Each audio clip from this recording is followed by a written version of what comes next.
let's bring on our guest. Matthew, welcome to I guess real talk we can call it. How are you, sir? Good. How are you? I'm good. I'm good. So, you had a few issues with us, and maybe we'll just get right into it. What do you think? Yeah, that's how I would prefer it, to be quite honest. Absolutely, brother. Go ahead. Let's rather than like sort of list out everything and do it all official, let's just start talking. Bring up something you think we are wrong about, and let's discuss it. There's a few things, obviously. If I can at least list them all, so at least we know where we're going, and then I'll go in depth on Well, the first one, if that's okay with you. here's the thing with stuff like that. It's hard to sort of a lot of it may be I may take issue with it, and you're already later on down the list, but I'm still thinking of the first one.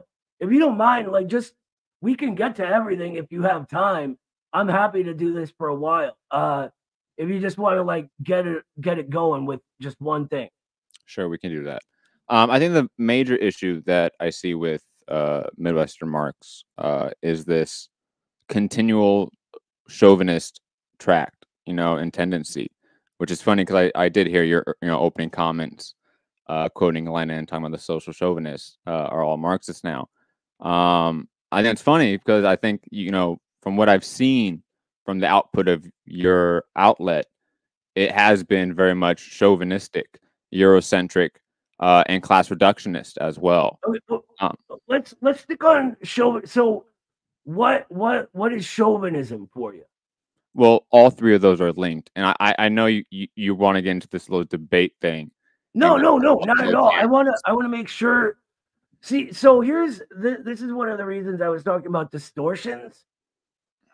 In my experience, we've had a ton of distortions on all these old Marxist concepts come up, right? And when we break down into it, what was Lenin calling social chauvinism? Um, isn't the same thing we're told it is today. And so, If if a like, if a socialist from a oppressor nation does not support the right of the oppressed nations for full self-determination, even at the point of separation, then they are a chauvinist. I mean, that's almost a direct quote from Lenin. sure, yeah, yeah. He kind of contextualizes that. That was in the And I mean, argument of the Second International, right? Well, hold on. I'm Let assuming me you get don't something support. across. Hold I'm on. assuming you don't support Hold the on, full dude. self-determination of Let me talk. indigenous You nations. gotta let me talk, or I'm gonna have to mute you, man. Well, you Okay, haven't let me really talk so either. So okay, so what he's talking. This is in the arguments with the Second International, right? Where the Second International is taking this really, actually social chauvinist stance of what they call cultural self-determination, right? Which was a sort of formal separation, but all of the sort of base of society still under control of the imperialist power. Um, but I mean, as far as Midwestern Marx is concerned, Lenin's still right. He doesn't say it's like a full on like thing like that. It's not absolute. I like the no, he sort of does. He does say um, that. He does I say that. sort of well, if you read the whole work, I have. he's talking about the sort of like nothing being absolute. There's not always progressive national liberation struggles, but the Marxist view is that national liberation struggles against imperialism especially, are a form of class struggle, right? So, I mean, we stand with Lenin on that. I don't know what would give you the impression that we don't. Um, any So other you nation that support the full right of indigenous nations within the U.S. to separate themselves yeah, from. of course. If that's what they want to do, of course. I'm not going to tell them to, though. I mean, who am I to tell them their business, Well, I right? mean, and this is why I want to get into all the points because they're all connected. And Sure. this kind of issue here with what we're doing already is that you want to get into this, historiography of Lenin when I'm talking about you and I'm talking Well, about your okay, that's fine, outlet. but you And if I brought get up a quote all from the Lenin, points, right? I'm not even allowed to talk. I let you Right. talk. Can I allowed to speak? You brought up a quote from Lenin, so that's why we were talking about Lenin, right? Yes, but it's addressed to you. Sure. So, Yeah, I thought I answered you. My bad. your outlet has posted articles denouncing land back, denouncing the concept of indigenous self-determination within the U.S. You know, it has whitewashed the indigenous struggle and the anti-colonial struggle that they have into it's all proletarian class struggle in the U.S. and that's why it's class reductionist and that's why it's chauvinistic. So that's fine if you don't want to view this through the Marxist lens. That's fine. I absolutely am. Again, I quoted Lenin. I have no idea what. Calm down. Let me finish. I have no idea what you're talking about. Denouncing a slogan. It's a slogan, right? So it's a slogan that's used, but you understand that when you say, "Oh, we don't support land back," you are also saying, "I never said such a thing." This is one of the things. Again, Noah, if I get into all the points and how they're all connected, then but you're really already missing on one of the main ones, right? No, we're not. I denounce land back. I've said this is a slogan. It depends on who's using it, where, etc. Right? I'm not here to tell Native Americans what their business is, right? I'm just not. If the form a class struggle takes and their official organizations are for segregation and their own countries, absolutely, that's fine. But it's not. I'm not a Native American, right? Mm-hmm. I stand with them on that. Absolutely, of course, if that's what they want to do. But I'm not sitting here telling them what to do. I think that is social chauvinism. It's very reminiscent of the old sort of white man's burden style. Oh, we need to, educate all of these backwards people. It's really looking down on them. I'm good with whatever they want, brother. And as far as I know, there are some NGOs that use that. There are some other organizations that use that. So that's why I always say it depends who's using the slogan and how they're using it. Just to be clear, we have to get deeper than a simple slogan. Just to be clear, we have to understand the ideas that are actually being conveyed. And I've expressed far more than just that slogan. I think you're again reducing the argument here. Well, what else is it? I'm not sure what you mean. Just to clarify your point, sure. and the stance of you and Midwestern Marx. You support the full self-determination sovereignty of indigenous nations within the U.S., including the separation of them from the bourgeois state or the socialist state. Again, if that's what they want to do, of course. Why wouldn't you? Okay. Now, do you also agree that the U.S. does have settler colonial class collaboration at play? What do you mean? So, I mean, you are obviously a fan of history. You understand that at one point, European powers were, rose up in nationalism, had, many wars throughout the 17th and 18th century, often over nationalism or Protestant over Catholics, religious divide as well. But when it came to the creation of the U.S., a lot of those sort of divisions between European white settlers was erased and the white identity was formed to have class collaboration in a response to the growing rise of African and indigenous resistance, right? Yes and no.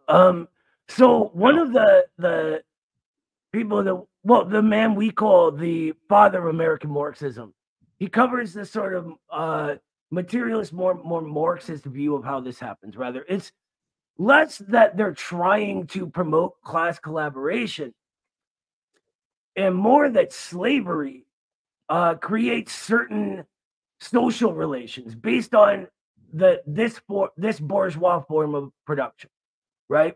And in Black Reconstruction in America, he goes into detail about how this happens with the poor Southern whites versus the enslaved Black proletariat, right?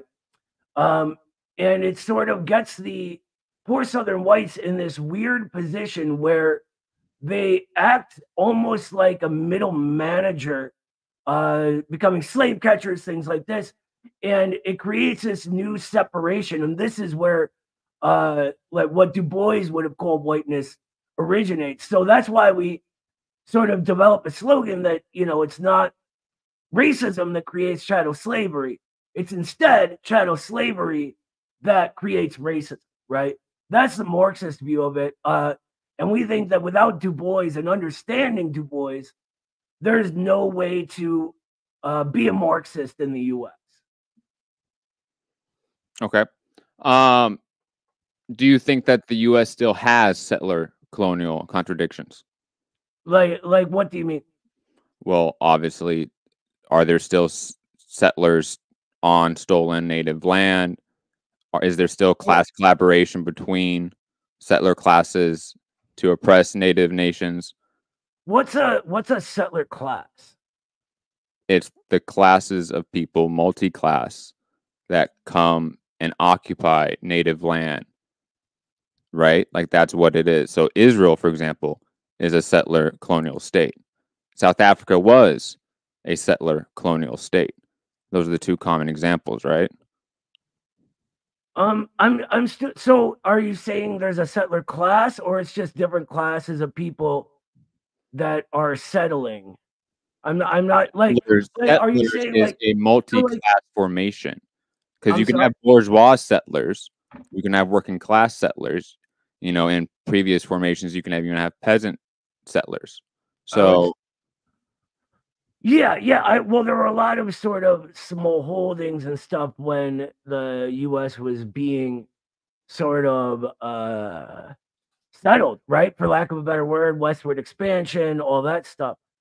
But I as far as I'm aware, like bourgeoisification happened pretty rapidly. Proletarianization happens pretty rapidly. There's a sort of new thing forming, right? That begins way back then, of course, kicking out the British, etc.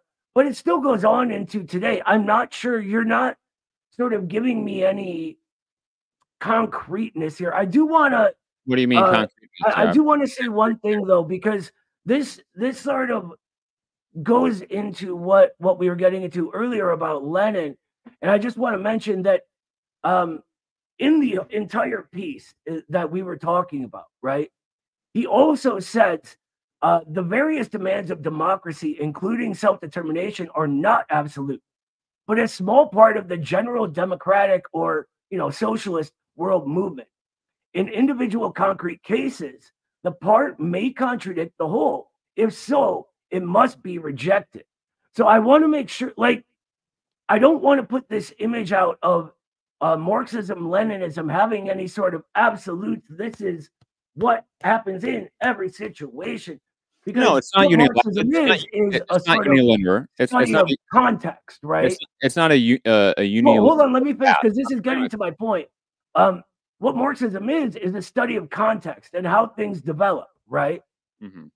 And so we need to take into account the 200 plus years of American history, what the American people are, or what we call the American trajectory, in order to understand where we're at today. So yes, this obviously begins with colonization, the 13 colonies, etc. But there is now, whether we want to say it's a good thing or a bad thing, an American people, right? We've had 3 revolutions in this country, and all of these changed things dramatically at a base social relation level. So you accept that the guardian and ward relationship between native and native nations in the U.S. will exist even in a post-socialist society, right? Because you're saying that settler colonial contradictions no longer exist. I see someone using your. No, that's not what I'm saying at all. Hey, Noah, please come on. I'll let you talk. But that's not what I'm saying. No, but let me please get off at least a few sentences here. Please. Sure, but get what I'm saying correctly. If you want to, we have to actually get into what each other are saying. I'm asking questions, and you won't even let me finish the question, Noah. Come on here. Well, you got to get what I'm saying right, my man. That's all. What am I saying? What did I say that was wrong? I don't even remember anymore. Just keep going. Exactly. So let me continue my question. Sure. My bad. I'm sorry. Go ahead. So you would say, right, that indigenous nations have, in a sense, already been assimilated into the proletarian culture or class, so to speak, of the U.S. And there's someone using your account, Midwestern Marx, in the chat saying that for well over 100 years since the closing of the frontier, settler colonialism has ended. So I'm assuming by that regard, you accept the guardian and ward relationship that's in play, and you think it will extend in a post-capitalist structure in the U.S. Yeah, I think you're making a leap of logic there is all. One, I don't know that I would say it's all assimilated. I would say mostly. You know, most Native American people are not, kept in these horrible conditions on reservations, etc. They're sort of mixed like everybody else in the US. But at the same time, if they sort of form separately on their own, right? Aside from the US project, then they could be considered their own people if they think of themselves and if it's sort of reflexive rather than cognized, right? If they, like, there's a bunch of Native American tribes that would say, fly their tribe stuff alongside American flags, right? And these people would not say they're a separate people anymore, that they're Americans and more, that they're more American than you or me, right? But others may not. I don't know enough about each individual tribe to tell you because I've never done that actual study. What I do know is that you can't sort of have a communist movement that excludes sections of the working class for special oppressions. Marx goes into this, right, in Capital. And he's got that famous quote that labor in the white skin will never be free, while in the black it is branded. And the same sort of logic applies here. You're not actually putting forward a communist movement if it's keeping people in subjugation. That's just a wholly different characteristic. There's no necessity of socialism at all to keep people in subjugation. But the argument that you and whoever's running the Midwestern Marx account on the YouTube chat is making is that settler colonialism ended at some point in the past, and that therefore the contradictions have changed, that the native nations therefore are no longer colonized, right? That would be the logical follow through with that statement, that argument. And then again, the current relationship between native nations and the US state is one of a guardian and ward relationship, in quotes. Like, that is the specific titles they have. So are you saying that structure will continue in a post-capitalist US? I just said it wouldn't, right? I think because settler colonialism is still here then, right? I wouldn't say that, no. But just because it's not the primary relationship doesn't mean that building block doesn't go into what we are today, right? And another argument, there's always bits and pieces of the old in the new. That's what creates the new.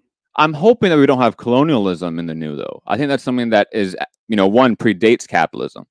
So hopefully we get rid of that by the time we get to socialism.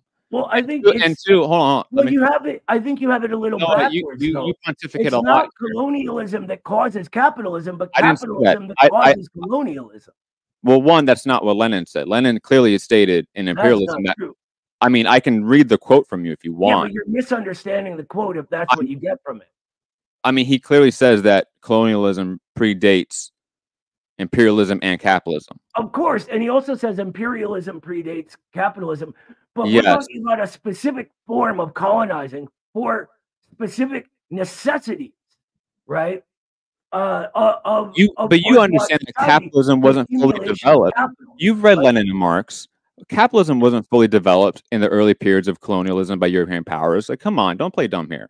Okay. Right, but what I'm saying is that there's a very big difference between financial imperialism of today and pre-bourgeois I understand that, Noah. That's not what I'm colonization. saying. That's not what I'm saying. But you have to understand that colonialism in the 15th and 16th century was mostly under semi-feudal structures. So, like, you have to agree with me then that colonialism, especially in regards to us in the U.S., predates the period of capitalism and full capital development. And I've also seen a point that you and others have made in the chat that colonialism, it no longer exists due to finance capital and the highest stage of imperialism, etc. But yet we still have Israel. Israel is a settler colonial state, right? And Israel is fully financed by imperial capital. So we still see that settler colonialism can coexist at the highest stage of imperialism and capitalism. So I don't understand why, for some reason, the U.S. all of a sudden settler colonialism went away 100 years ago, when clearly the native nations do not have full sovereignty and therefore are still in subject to colonialism, right? So what does Marxism study? Noah, come on, man. What does Marxism study? No, let me just go with me. What does Marxism study? I don't know. I don't know how vague you want to get or how specific you want. Like, just what? Generally, the most general level you can be on. The actuality of history. Let's put it that way. Exactly. The unfolding of history, it actualized, right? And so there is a very big difference between the history of a thing becoming a thing and something at the very beginning of it, right? I'm not saying that the settler colonial contradictions that existed circa 1776 are the same settler colonial contradictions that exist in 2024, but they still exist. Yes, they have morphed and developed as capitalism has developed, as the U.S. has developed. All of this, we understand this. But are you saying that settler colonial contradictions just flatly do not exist in the U.S., even though we do have a guardian and ward relationship set into federal law? I think you're sort of using the formal expression of something deeper to lead you in a sort of way of I don't know the word I'm looking for, verifying what you thought you already knew. But it comes down to the sort of what relations do these people have to the state, right? And I'm not here to tell them what to advocate for. I'm just here to be here for the class struggle, right? I'm not one of their people. I would never, ever, ever disrespect people like that by telling them what to do, telling them what to think.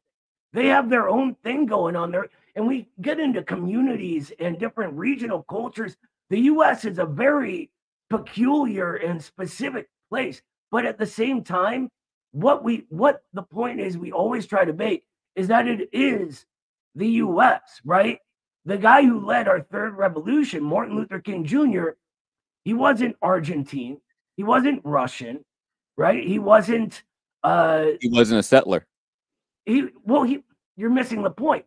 He was American, right? He wasn't a settler. So if he was American, what else do you call that? Well, he wasn't a settler. I mean, that's what it is. So what it sounds like to me is that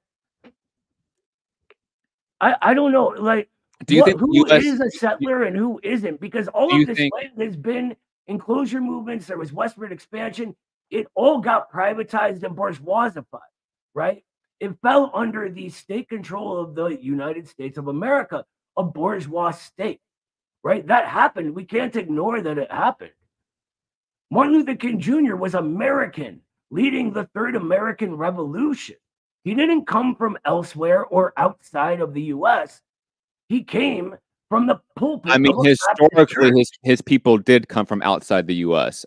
Yes, but then they became American over time. And are still significantly oppressed and could be argued as an oppressed nation. Of course, and this is what leads him to lead that revolution, right? But he was American through and through The guy came right out of a pulpit of a Baptist church. And that is the American tradition that we stand in. Because when you take a step back and look at all of American history, right? You judge it through basic Marxism, a nascent aspect of the contradiction, right? And a moribund aspect. And the nascent aspect, as Stalin tells us in the very simple, easy to understand pamphlet he writes on this, a dialectical and historical materialism, he said that there's a reason Marxists focus on that nascent aspect as what is sort of the essence of the entire thing, the thing that is becoming, the thing that is actualizing. So while Jim Crow and MLK are both American, MLK is representative of America and what it is becoming. He represents the future. Just as they used to say that communists were men from the future, MLK was a man from the future, representing what America will become and where we are now. And that process isn't finished, right? It keeps going. That's what we call the American trajectory, what builds us as Americans and why we say we're very proud of our revolutionary history, because we are. See, I think that's also where you get into an issue, because you start thinking of it from a like linear path again, because No, not at all. I'll let you talk. Come on. Yeah, go ahead. Sorry. Come on. You know, that America was this progressive, historic revolution. The Civil War was this historic, progressive revolution. The Civil Rights was this third historic revolution. I haven't heard that phrase before, but I do like it.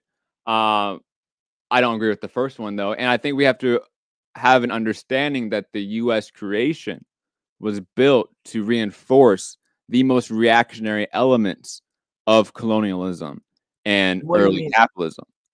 Okay, let's go into that. What do you mean by reinforce the reactionary elements?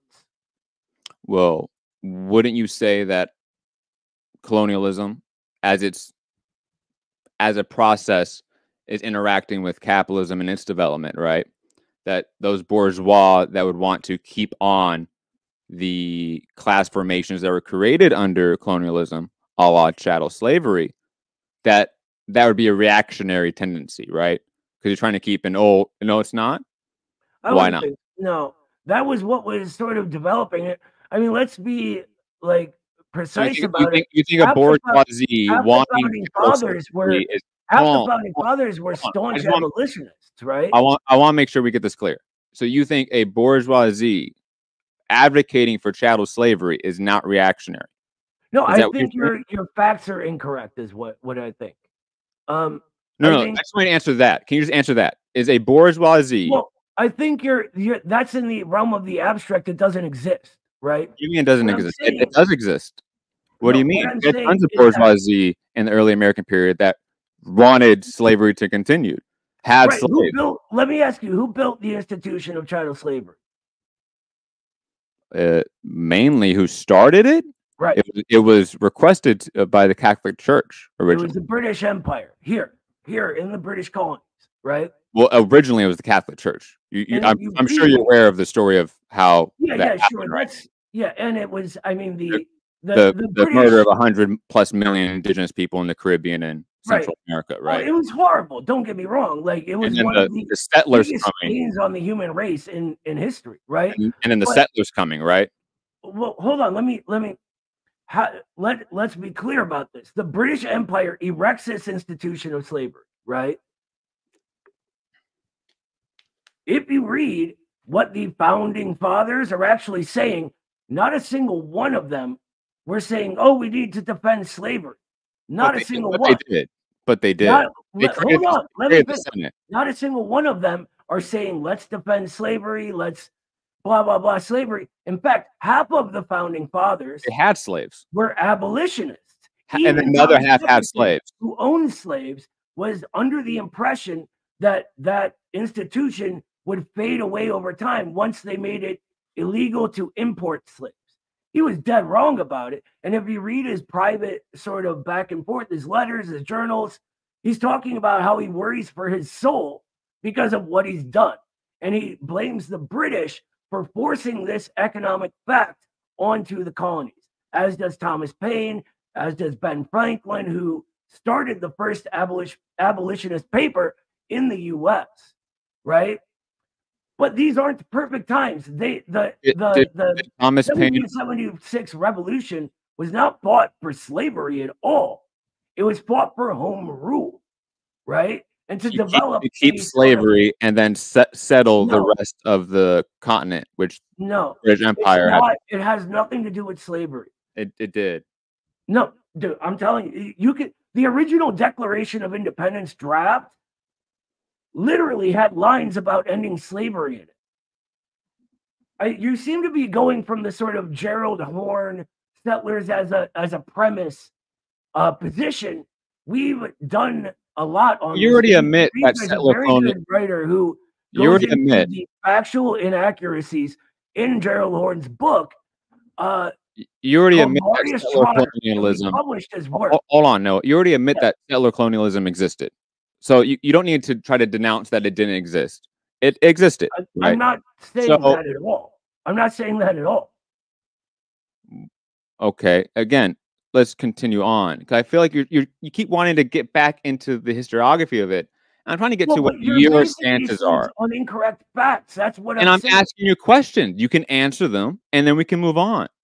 You can say no, yes. I have a lot to get through. We're still only on the first point, so I don't understand. Do you want to keep just going through the historiography here? Because you seem to look. We can agree to disagree. Conclusion is based on this faulty data. It's not faulty data. It's a material reality that you're just ignoring here. That we have. It is not. This is the 1619 Project Foundation. Noah, Native nations are internal colonies in the U.S. So we have to think about the class struggle not purely from a proletariat versus bourgeois structure. We have to think of it also as an anti-colonial struggle as well. So, so if we're going to go towards an anti-colonial struggle, right, then we have to understand these settler colonial contradictions we have, because we in the U.S. are a settler colonial entity comparative to other countries that are not settler colonies, particularly. Not all of them are. Some are, some aren't. I think there is a very big difference between bourgeoisified enclosed property and like the settler colonialism of Israel, right? That my grandparents immigrated here from the Soviet Union and from Ireland, right? They were immigrants. They weren't settling anywhere. They weren't kicking anyone off land. That had already happened, right? And by the way, they didn't own anything. You're saying that those material conditions are still there, though. You do understand that. Just that's like a Zionist going to Israel and being like, well, somebody already kicked the Palestinian off the land. I just moved in here. No. That's exactly the same thing. You're an American Zionist. Plus years of class struggle and the formation of a people. So if Israel has another 150 years, then it's no longer a settler colonial entity? Who knows what happens in 150 years? What I think is going to happen is Palestine and its allies will win. So we should hope that the indigenous nations here win against this settler colonial entity that is the U.S. What are they actually doing? What do you mean? Have you not actually doing? Maybe you should try contacting indigenous comrades and organizers in these nations. That would be a good step. I'm not native, but I have contacted them. How do you know I haven't? And they're just not ultra lefts, right? Two, you can look up official Native American tribes, their government structures on their lands, etc. Right? You can see that it's still very, very, very bad conditions. That doesn't mean it's an extension, like an extending process. It's still ongoing, right? Enclosures happen, westward expansion happened. The American people are creative. We need to deal with that. It's not that it happened and it's over. That's a very idealist metaphysical way of thinking of material conditions. How? What do you mean? Did it just stop? No, it didn't. The old build. It didn't develop out of it. Native nations are still subservient due to the guardian and ward relationship, which you maybe don't know of, which is fine. You can say, I'm not aware of that. That's cool. Again, you're ending at the formalist sort of legal structure. I'm talking about because there that's are all kinds of different peoples, right? the Some of them formalist will legal tell you, structure "Are is you the American?" colonial They'll tell you institution, yes. though. There is This, a reason for that, is what I'm saying. yeah, the reason is because of colonialism that we created a guardian and ward relationship with native nations, Sure, right? of course. And that's why the colonial contradictions are not evaporated; they've sustained and developed. You. What are you talking about? Again, this is like labor. This is like labor Zionists in Israel. This is the No, same it is exact very much argument not. that we hear So from socialists in Israel that don't want to give Palestinian sovereignty and self-determination. the idea that you're giving anyone anything is ridiculous. Then take that word out. Put another word in. What? Any word that you would like. What word? Again, you said give, you didn't like. Throw in a different word, and It's the that's same fine. thing. What you're doing is You stand in this is what's called- solidarity with self-determination and this is what's sovereignty of called Palestinians. voluntarism, It's the right? same thing.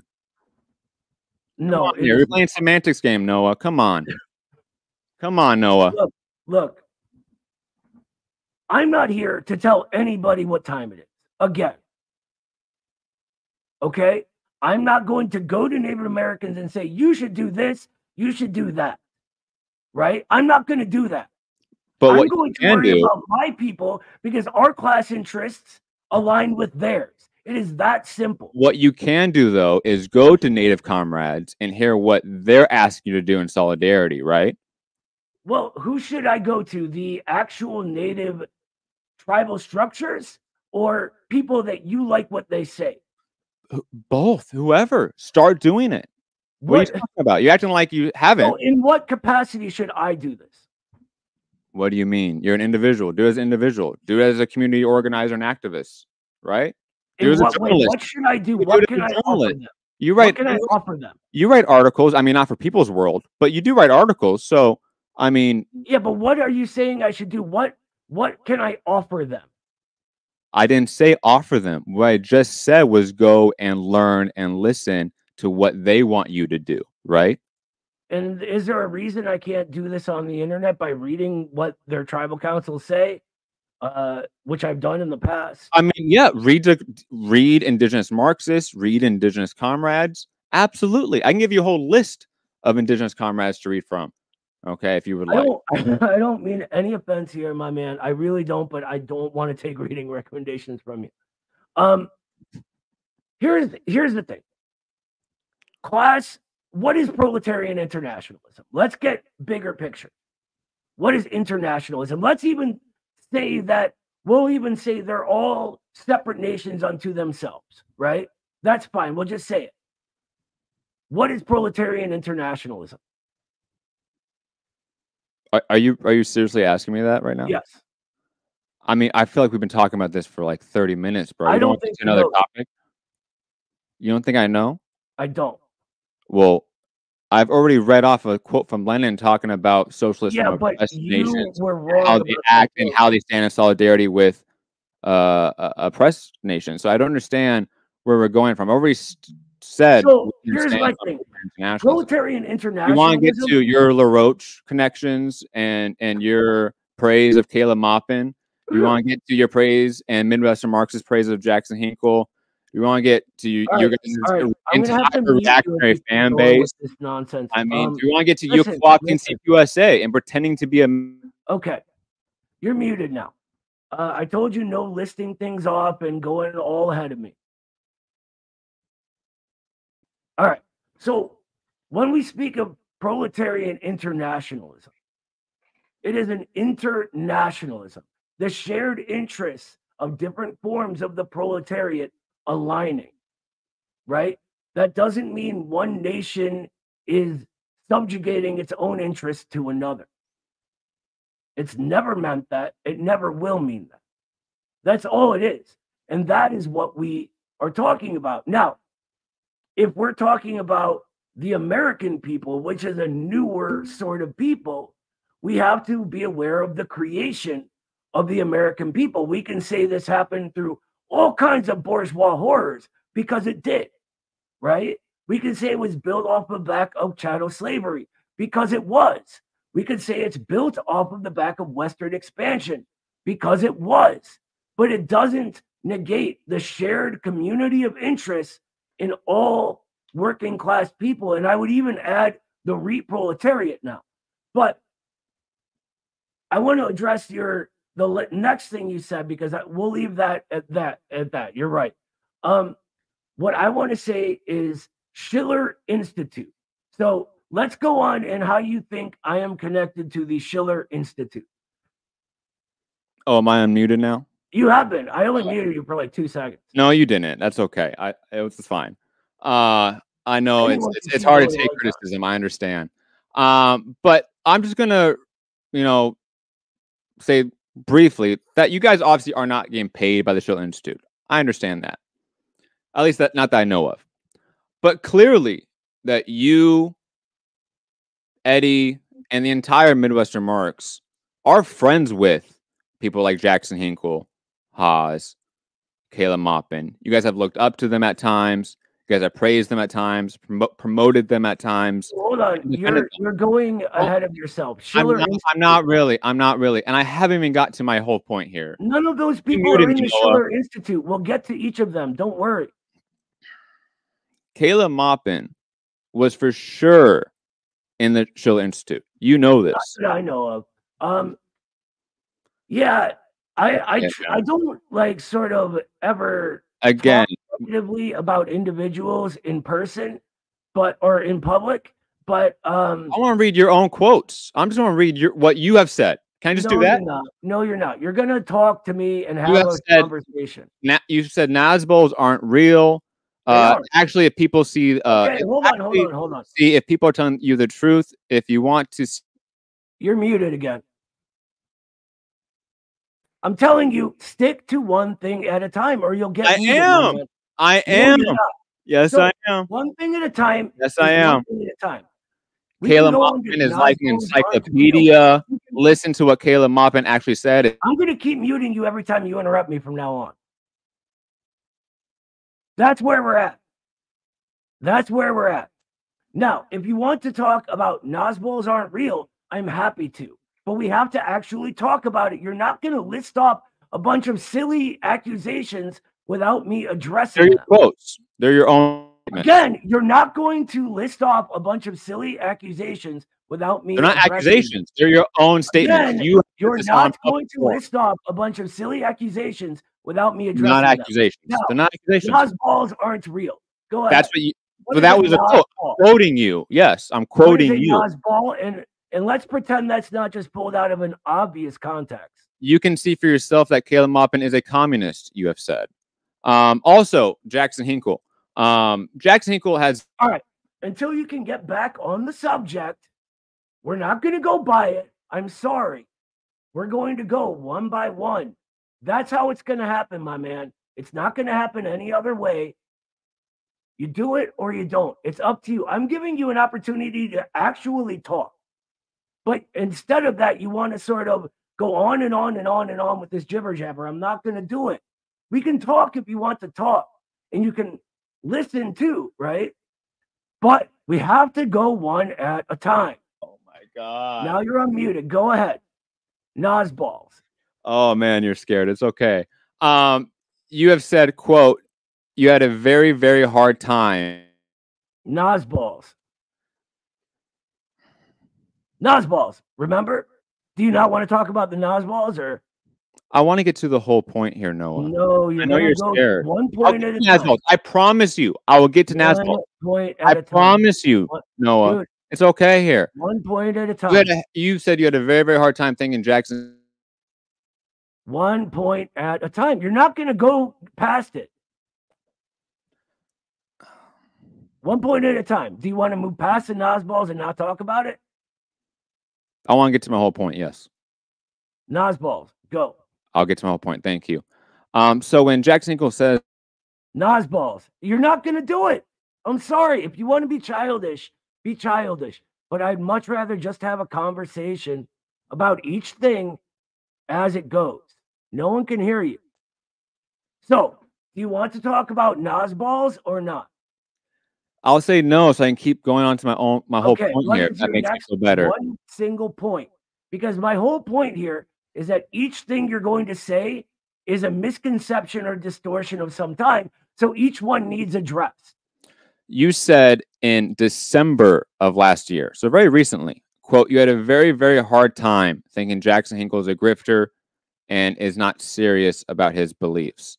Okay, let's And talk you about also, that. let me finish. No, just one thing at a time, my man. You're not going to do this. It's only on Hinkle. Relax You are here, not Noah. okay. And Okay. you also said Jackson is an inspiration a few years ago. But Okay. Hinkle obviously went on the Sneeko podcast and said Hitler was gay and all the Nazis were transgenders.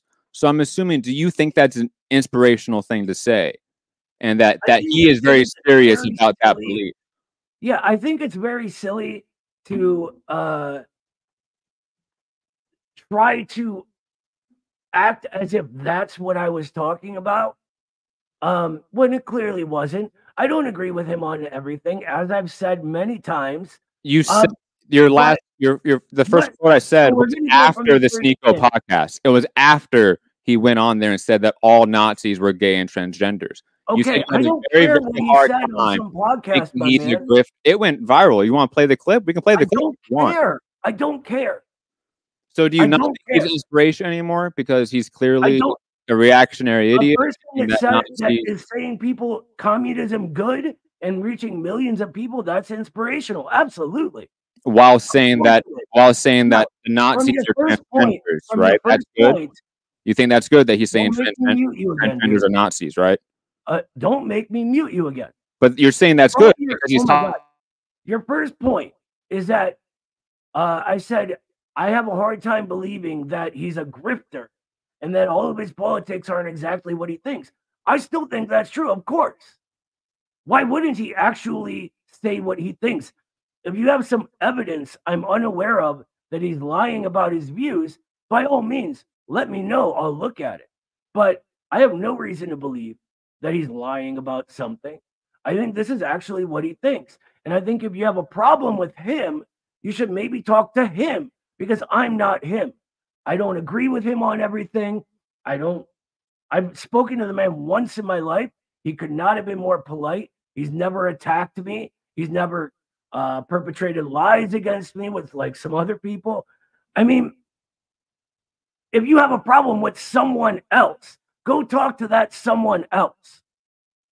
You have a problem with you supporting this guy, calling him an inspiration, while he is, and you also just said, if he's saying communism is good, then go for it, right? Well, let me ask you. Dude, Noah, come on. Let me ask you, how many? Do you want to just talk? Do you want the podcast to yourself? Do you think he's gotten to? Do you want the podcast to yourself? Something else. Do you want the podcast to yourself, Noah? Because you won't even let me talk. Well, first of all, this is my show, not yours. Understandable, but you invited me on. You asked me to come on. Let's not forget that. Second. You were begging me to come on, Noah. Don't forget that. Dude, you're gonna look. If he has anything not on the level, if you have some evidence, I'd love to see it. But I want to get to his. I want to get to his argument. Is that someone else that isn't me said a thing that I didn't say? Go talk to that dude. Can you denounce it? Why don't you just denounce and condemn that statement by him? Because I don't ever denounce and condemn anyone. I think that is the problem of the purity fetish. That is the problem that the entire left Marxists denounce people all the time. What are you talking about? Dude, Marxists denounce people all the time. What are you talking about here? What? I'll tell you. That is the problem of the purity. You're scared for a friend? You're scared of a friendship being ruined? Come on. Oh my God. Dude, you tell me to go to what? Answer a question. I'm trying, and then you immediately interrupt me. That's what we call the purity fetish. And that is why the left of the entire last period of history failed. It is cannibalistic. It is constantly eating itself. And all it does is attack all kinds of other people for imagined transgressions, real transgressions. What we believe is that Marxism is fine on its own. It will stand on its own. If you notice, I've never canceled anyone. I'm not asking you to cancel him. I'm asking you That's to say that exactly what you're doing. You're saying condemn, blah, blah, that blah. We don't statement. condemn anyone ever. You What we don't condemn is our real enemy. Noah, you unmuted me so I can talk. So can I talk? Go ahead. Go ahead. So are you saying that when Jackson Ingalls says that all Nazis were transgenders and gays, you saying that that's correct, right? Is that your stance? What would make you think that is my stance? Because you're not saying it's wrong. Because I don't need to say it's wrong. That's a silly thing to ask me. What do you mean? He's a guy that you've brought on your platform before. So I obviously he's a guy that you are continually defending. It's not like you guys brought Trotskyists on and talk to them too. Does that make me a Trotskyist? No. People disagree about all kinds of stuff. But you don't disagree with him. You are clearly stating right now that you will not disagree with him in public because that's canceling. And that's the purity fetish. It's funny, dude. You have to like lie about what I'm saying as I'm saying. I mean, we have video recording. I know your reactionary fan base is going to be on your side, but everyone else is going to know what this was. Sure. That you can't simply say, "Oh, when Jackson Ingalls says that Nazis were transgenders and gays, that was wrong and not true." Like you can't even like get the backbone as a man to say that. Come on, where's the masculinity here? Hey, Matt, that was wrong and not true. See, it's very easy. Now, do you probably think that he maybe isn't an inspiration? Stupid. And I don't condemn him for saying that. I don't care. He's not an inspiration, though, when he's saying really reactionary Nazi shit. I don't care. I think maybe the problem is you, not Jackson Hinkle. Why are you so obsessed with what Jackson Hinkle thinks and says on some podcast? What do you mean? It went viral. And he has how many followers? Like clearly he is a very big figure on online discourse. What do you mean we shouldn't care about it or have an opinion about it? All I see from you is, he said something bad. They said something bad. Who cares? Well, it's not something that's just bad. It's not something that's just bad. It's something that clearly underlines that he is a reactionary to the core. I don't think you understand what reactionary means. Then you explain it, Noah. You're the expert. You did a whole educational series here. Tell me what reactionary means. Reaction is the sort of progress within the sort of base of society backwards, right? Or the prevention of progress forward. So as society is progressing towards gay rights and gay liberation, somebody going out there saying, hold on. Let me finish my statement. Yeah, but you're mistaken. Okay, that's not the Marxist view. This is the sort of culturalist view, right? Which we call the fake left. The sort of beginning with Marcuse, those types. The Frankfurt School, the whole what Jordan Peterson would call the postmodern cultural Marxist, right? No, gay people and bisexual people and lesbians and all of them are around in antiquity all over the place. And hold on, I'm not missing the point. I haven't even said my entire point yet. So again, Noah, do you want this podcast for yourself? Are you done with my comments? Because I feel like you don't even want me to get my own thoughts off. Is that okay? Okay, go ahead. You're right. I'm sorry. Go ahead, brother. Sorry, go ahead. And we understand that capitalism, right, has reinforced things like patriarchy, right? Things like racism, for example, we know that is reinforced. And to understand that gay people, lesbians, the LGBTQ plus community, whatever you want to call them, that they've been around since antiquity, that they were repressed due to capital. They were repressed due to the culture that it created and the superstructures it created. Similar to colonialized people were suppressed, right? Like capitalism went about suppressing entire communities and nations and continents of people. So to act like gay liberation's happening is not a progressive thing, I don't understand, because it clearly is, in terms of your fan base, harkening back to the tradition of humanity as a species, right? And showing it again in spite of capitalism, because capitalism bred homophobia. Like that's not a thing that existed pre-capital, and especially pre-Christianity. I don't know about that, but what I do know is that you seem to want to take one example of one opinion from one person and act as if it's a social force. And this is sort of one of the big problems I have. Like, I couldn't care less you what don't think Jackson MAGA, Hinkle said about this or that. What I care is about the class struggle, right? I care about organizing and rallying the entire proletariat, right? Whether they be gay, straight, whatever, it doesn't matter. even fascists? What are you talking about? If you're organizing the pro, and see, this is what I mean.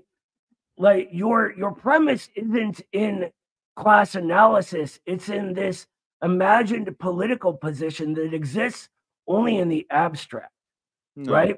They're fascists, they're this, they're that. What I'm talking about is the material relations created by colonialism, by capitalism, right? Immigrating somewhere doesn't change that, right? So settling somewhere doesn't change that. Is what you mean? Okay, you can call all immigrants settlers. I don't care. But what you're doing when I say rally the working class, and you say you mean fascists, that's not what I said. Sort of emblematic of exactly what I'm talking about. I said even fascists within the working class. That's so you remove the fascism from them, right? Just as Lenin did when he sent cadre out to take recruits from the Black Hundreds, right? Who were they also fought the Black Hundreds in open battle. Like, what are you talking about there here? is some pure working class that exists somewhere. They don't have all of your values. Did Lenin the call them fascists when they don't. Did Lenin the Bolsheviks fight that is a problem, right? I think that is a giant problem. Did Lenin and the Bolsheviks also send cadres to fight Black Hundreds? Yes, of course. But here's the point. So when they say, I think you're making I think you're making a miscommunication here. I'm sorry. What do you mean I'm not going to do that? Dude, let me finish my point. So, you don't let me finish my points ever, Noah. What are you talking about here, man? You play that way, I'll play that way. Come on, man. Are you done? For now. Okay. So there is never going to be some pure working class that has all the views you consider correct. True. You need to meet people where they are, right? Wherever they are. Now, that doesn't mean you go to some Fed organization like the 3%ers or something. That just means regular working people who you constantly call fascists, say they have reactionary views. No, I call the MAGA movement. I call the MAGA movement fascist, which it is. Yeah. Okay, so let's get into that. What? What do you mean, what? Yeah, why is the MAGA movement fascist? It represents the most reactionary and terroristic elements of finance capital and petty bourgeois class collaborators. In what way is it reactionary? And why would that necessarily make it fascist? Well, you don't think things like gay rights is progressive. So when I say that I think it's just a factor of late capitalism that began. It's a good thing, sure. It's not. I promise you. I promise you, gay people do not exist purely due to late capitalism. I promise you that, buddy. That's not what I said, dude. I promise you, they did not just form out of thin air in the 80s. It's okay. You said gay rights. That is a very different thing. So, what is fascism for you? You know why gay rights didn't have to exist before? Because it was just socially acceptable in like Greek society or like ancient Mesopotamia or Egypt. Like it was just socially acceptable. Okay. There was no need for gay rights. That's why capitalism created a need for gay rights. Okay. And now we have like our White House doing, pronouns at meetings. Okay, fine. Good. What makes MAGA fascist? I already said it, dude. Come on. It's very much Dimitrov. You know this. Yeah, but Dimitrov is not giving you a definition. True. It's giving us characteristics, so to speak. But it fits the characteristics. That it's taking on. Now, and it fits all those characteristics. Exactly. So what we need to do is figure out what is the most reactionary, what is the most violent, whatever form of finance capital in our era. That's not always the same, right? So when you talk about a working class movement that is not sort of ideologically disposed to anything, which MAGA is not, it's just people there for the getting. I flip these people left and right, left and right. And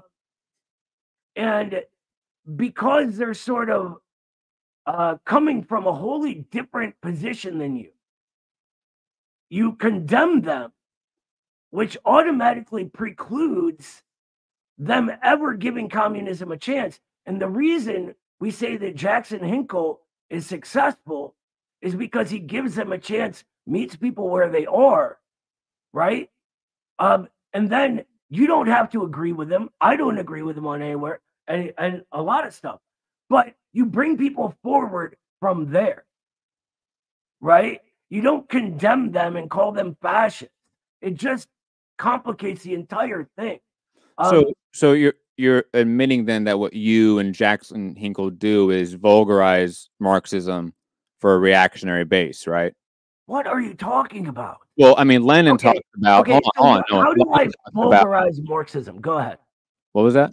How do I vulgarize Marxism? Well, again, you want to ignore certain special contradictions that exist in our capitalist. Okay, society. Where does to appeal to a class unity, and again, class reductionism, which goes back to my point. You know, everyone that I've ever heard say class reductionism doesn't understand what class analysis is. No, there are different forms of class struggle, my man. I understand that, Noah. They're never going to be perfect. This is what like the anti-colonial struggle against settler colonialism. Sure, like Palestine is going through right now. And native nations here will one day go through.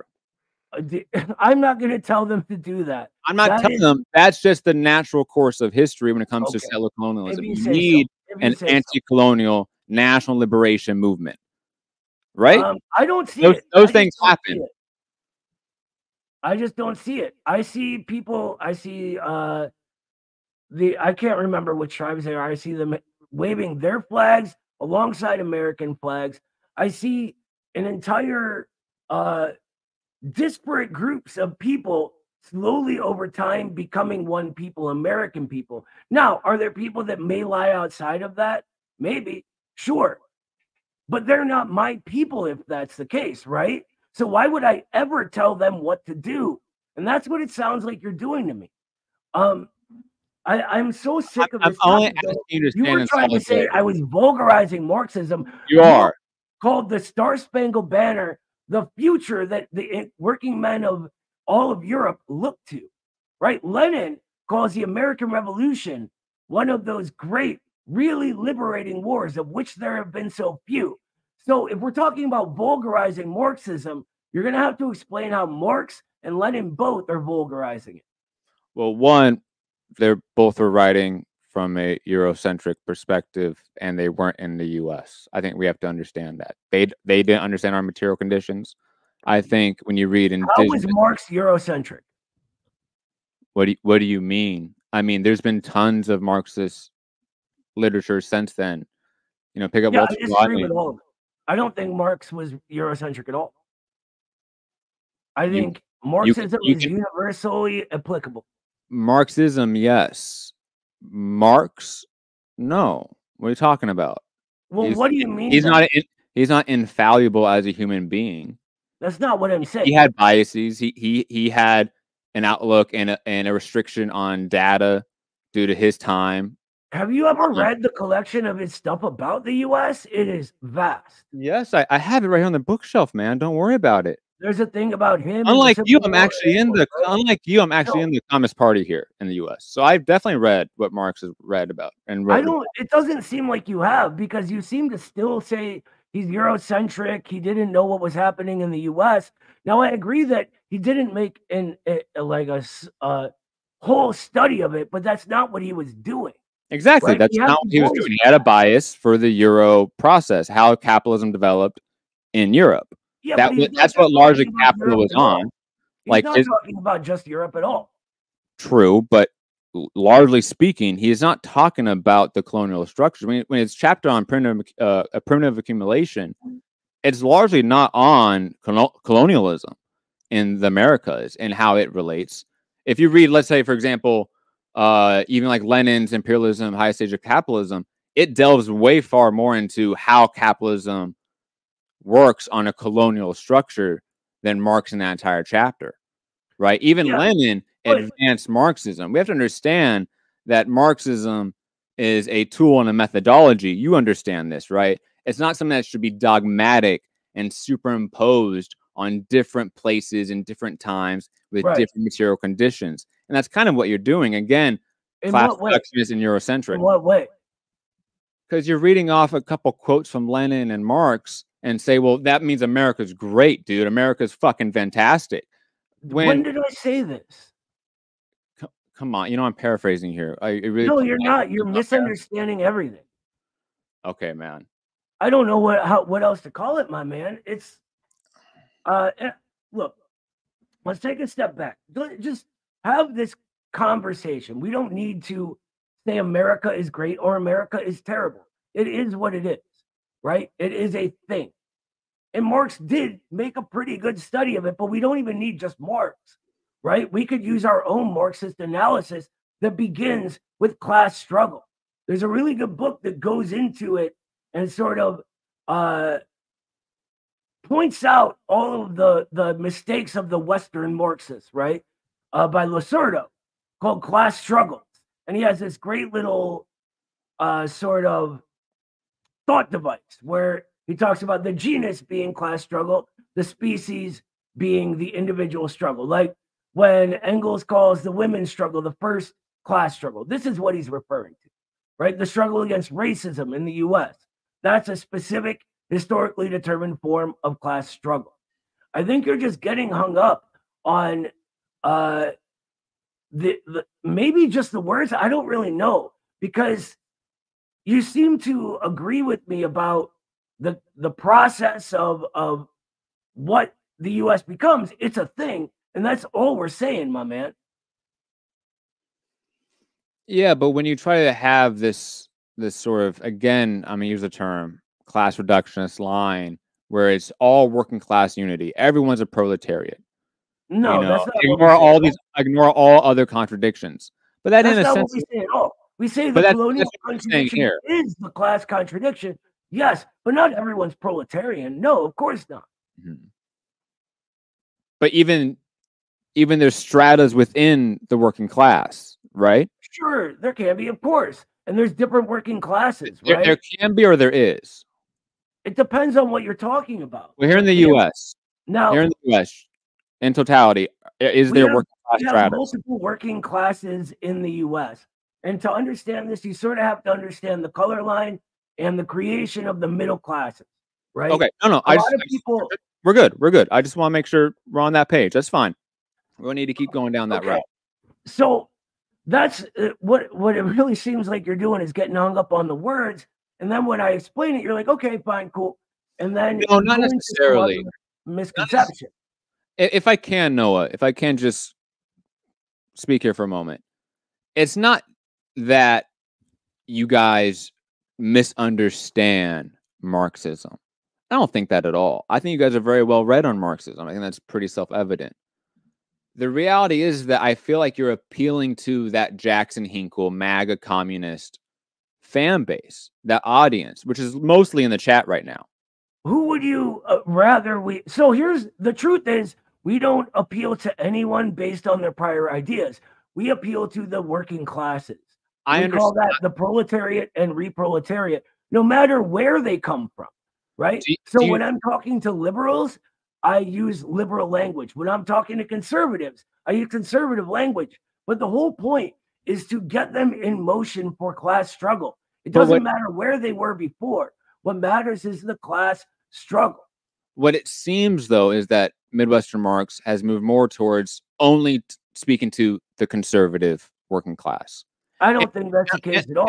And hold on, if I can for a second here, Noah, I understand the point that you make and Eddie and others have made of the idea of there are working class people that maybe were apolitical recently, that have voted for Trump, don't vote in their best interest, and we could potentially get some of them. That's absolutely true. I've seen it happen. You know, you're talking to somebody that grew up in a Republican libertarian household here, that is a white settler. Like, I understand that innately, you know. But I think we have to be quite honest here.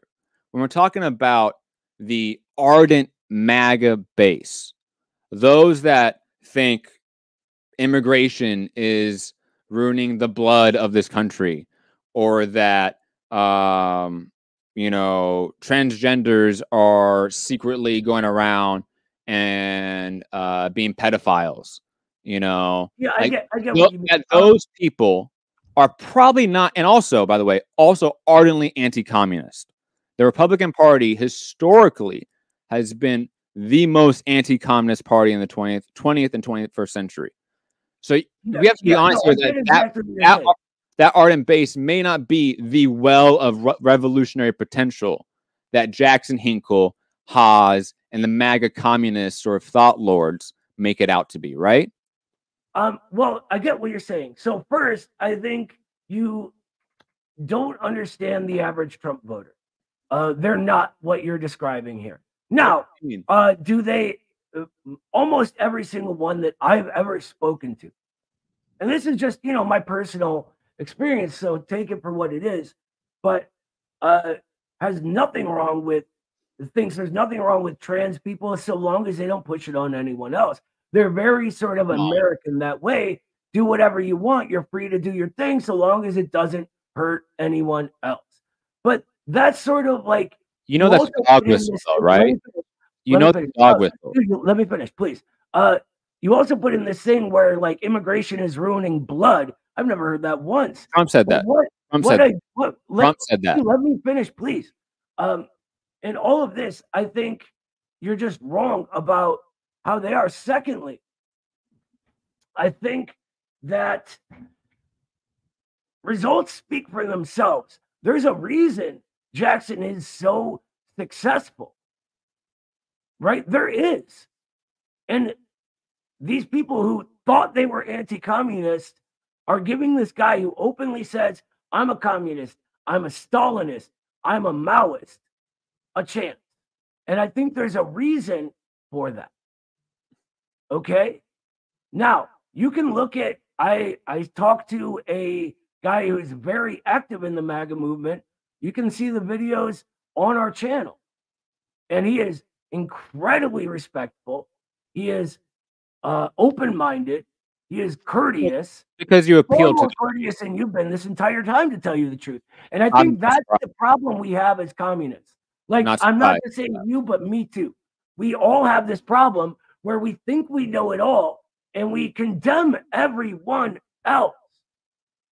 We do it whether we know we're doing it or not. And that turns people off, and it creates this self-fulfilling prophecy where we say they're anti-communists, hate them, right? And then they become more anti-communist because of that experience with us. And that is a huge, huge problem. I mean, as someone's just saying, half of the people we interact with are liberals. The other half are conservatives. But all of them need a solution. And you're not going to get one without the other. Getting over this manufactured sort of liberal or conservative thing, rather than subsuming ourselves to the Democratic Party, who is what's pushing the liberal thing, is the only way forward. We need to find a different way of doing it. Now, do I agree with everything Jackson Hinkle or whoever says? Obviously not. But they are doing something right that you and I are not. That is true. You do think he's inspiration. If we can move on. I think that's incredibly inspirational. If we can move on, I think you made your points very clear. I want to get to you.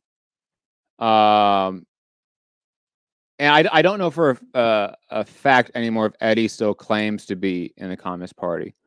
But I know at one point he did. I know you still on the staff page on the Midwestern Marx website, you still list yourself in the Communist Party. I still pay this.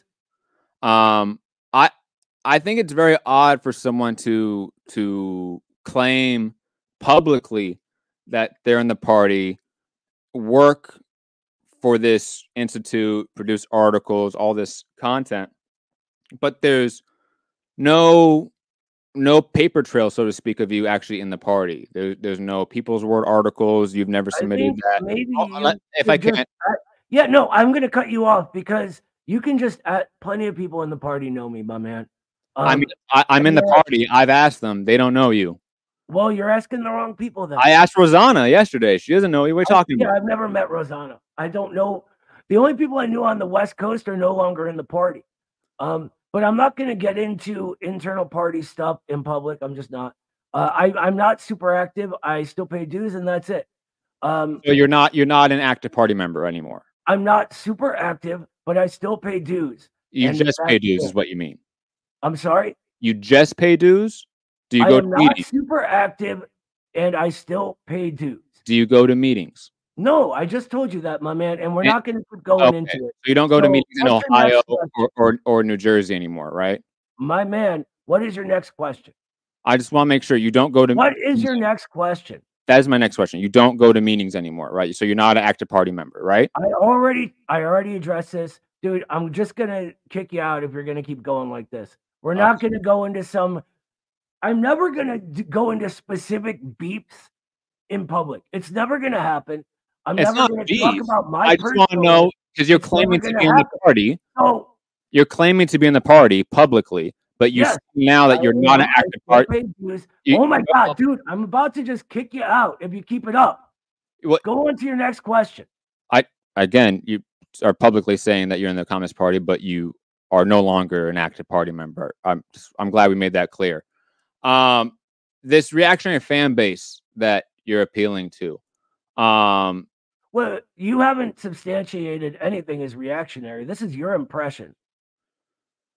So these are just the comments from. All right. I'm going to stop you there. You're not just going to read random comments from people I don't know. There are people that follow. No, I don't care. I'm not here to answer for anyone but myself, my man. And you're very lucky. But as a content creator, dude, I'm not going to worry about the. You're going to start getting muted again if you keep trying to talk over me. No, you're not going to start reading random comments you know on Twitter. I don't care, man.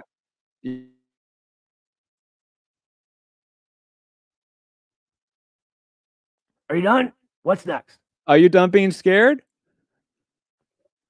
You're trying my very ample patience. That's you're a content creator. You should worry about the audience you're fostering. Again, I am not going to sit here and try to address some random people on Twitter that you got in arguments with. This is silly. Okay? I don't care about what anyone else says. You are talking to me, not anyone else.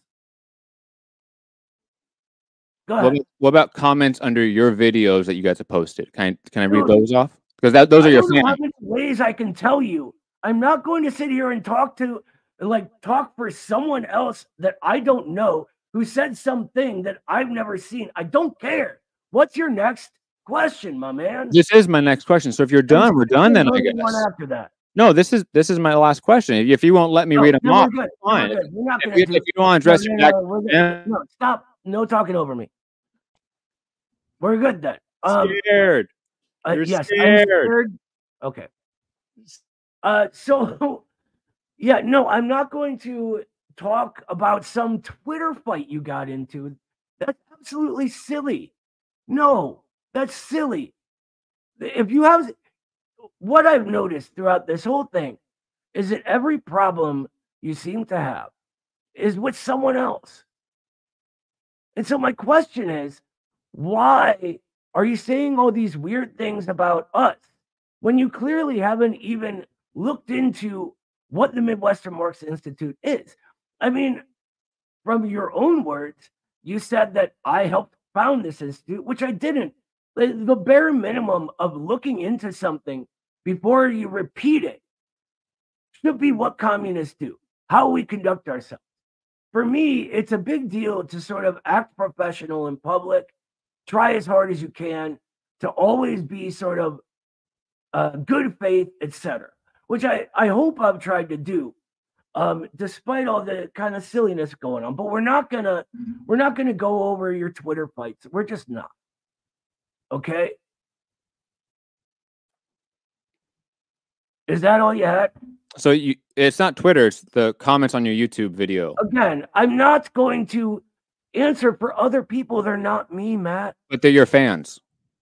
They're not me. They're the fans that you have fostered to the Institute as a content creator. Let me tell you something.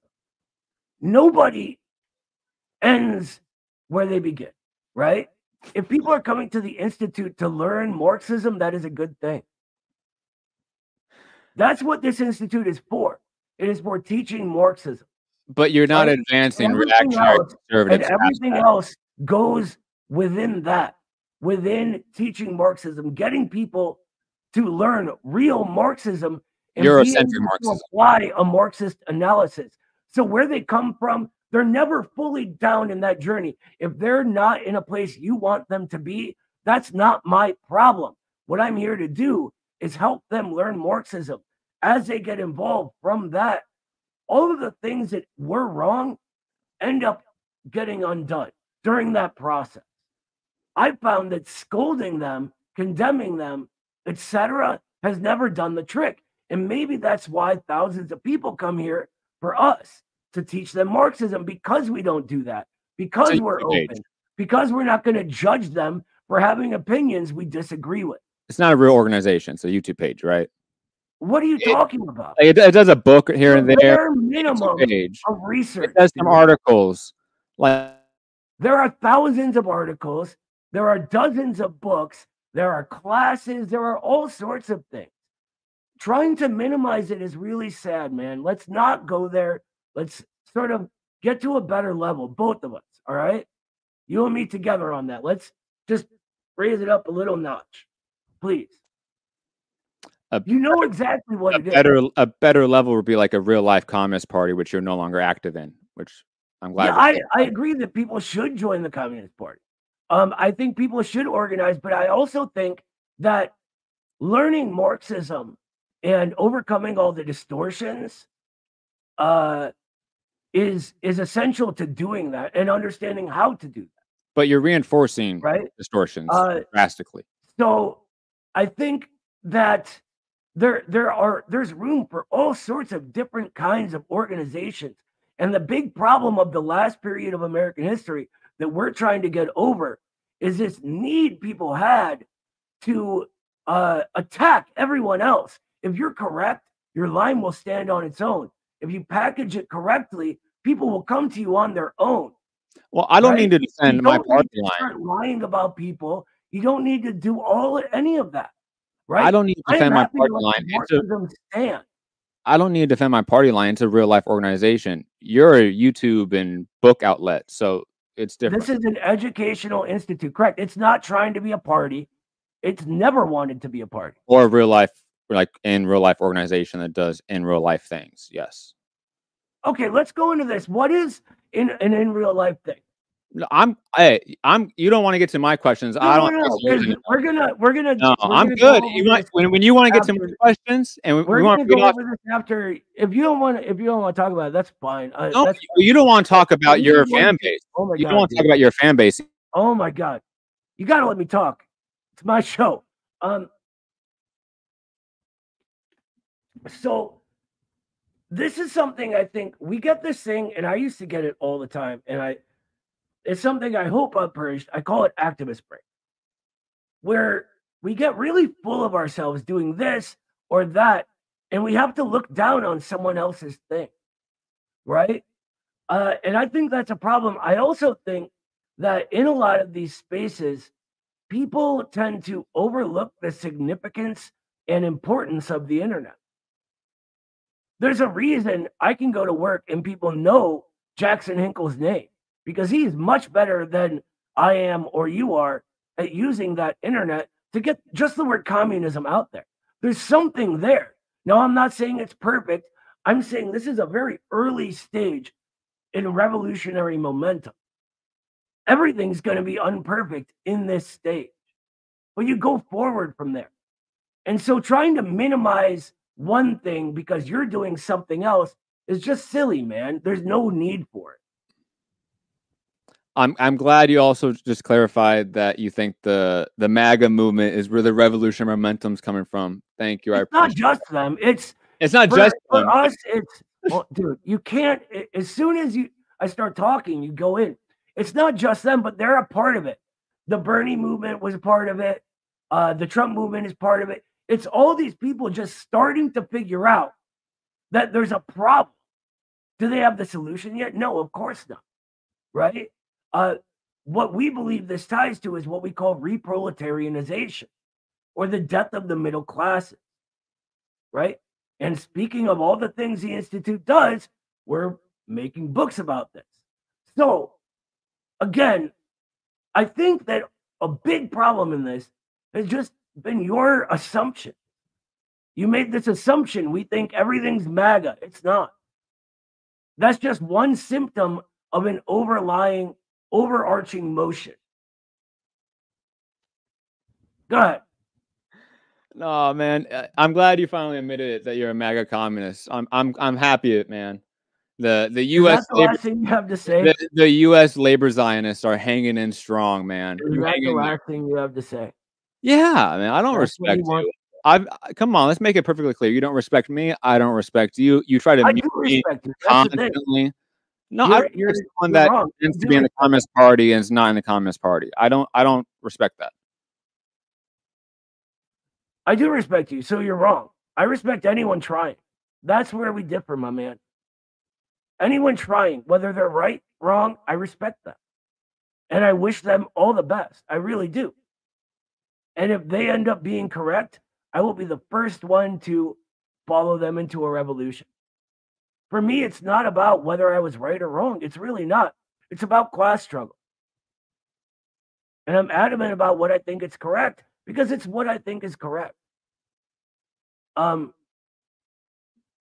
don't know what else to tell you. Like, if I say I'm not a MAGA communist, right? I don't think MAGA is the solution. I think it's one symptom of the changes happening in our era. It's the sort of anti-establishment energy that can be directed any which way. It's sort of how Gramsci talked about it, right? Redirecting rational kernels. When I talk to anyone, especially the Trump voters I work with, and I say, all we do all day is struggle to make these guys rich. They get it. And that's an in, and that can be for anyone. It's not just Trump voters. That's silly. Are you done? Yeah. Okay. Well, thank you so much for coming on. And I really wish you all the best. Have a good one, man.